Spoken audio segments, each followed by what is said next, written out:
SBR Forum Videos, I'm Peter Loshak. We are previewing Week 13 in the NFL, and right now we're going to cover all three Thanksgiving Day games with Joe Duffy from OffshoreInsiders.com. Joe Duffy, if you're a regular viewer, you're very familiar with him by now. You know he's got a great record in our videos, great record at his site this year, and a great record in his career that spans 26 years. Joe Duffy, thanks for being back with us.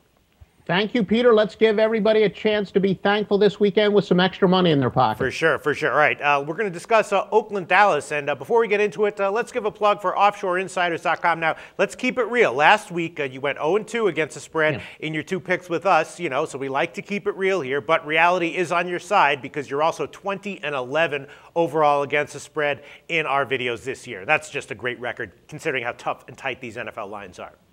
Yeah, and the reality is, as we file this, I'm actually 500 this week. We're doing this before the Monday Night Football game, so I'm going to have to hit that Monday night side in total to have another winning week. But we've been sizzling in college football. That system we've been riding big time applies 8 times this weekend. Holy Folks, crap. They know what it is. Plus, a big myth applies this weekend. Don't be on the wrong side. You got to get our picks in college football especially. Wow. All right, Joe Duffy from OffshoreInsiders.com. But anyone who's a regular viewer of our videos by now is fully impressed by you and what you can do. All right, Oakland at Dallas. You know, Dallas is a 9 or 9.5 point home favorite. Total's 45.5.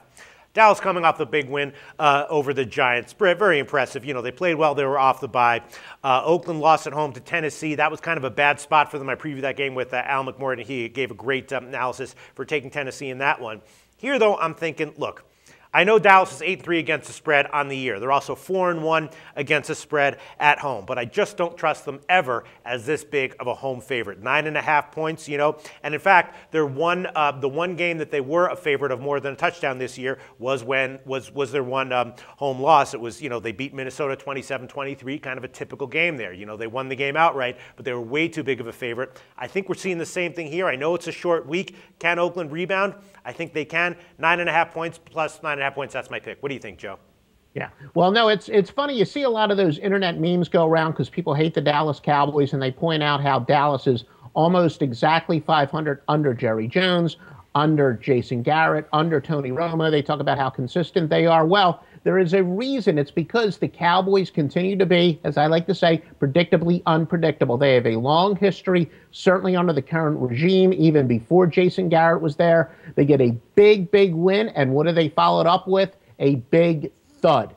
They had the huge win over the Giants, which technically puts them in first place. They're a little bit ahead on the tiebreaker, and now they're playing in a game that they're expected to win. They're laying a ton of points so many times. Here is the exact circumstance that the Cowboys have come out flat.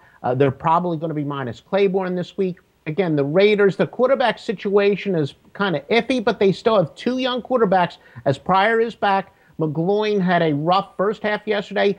Big bounce back in the second half. That is big. At least they have an option if McGloin struggles, and McGloin is going to start, to come back with Pryor, who is a perfect change of pace quarterback, especially against a Dallas defense where they've been struggling on defense. The game is passed by Monty Kiffin. I think he would have problems adjusting if they bring in Pryor as a change of pace.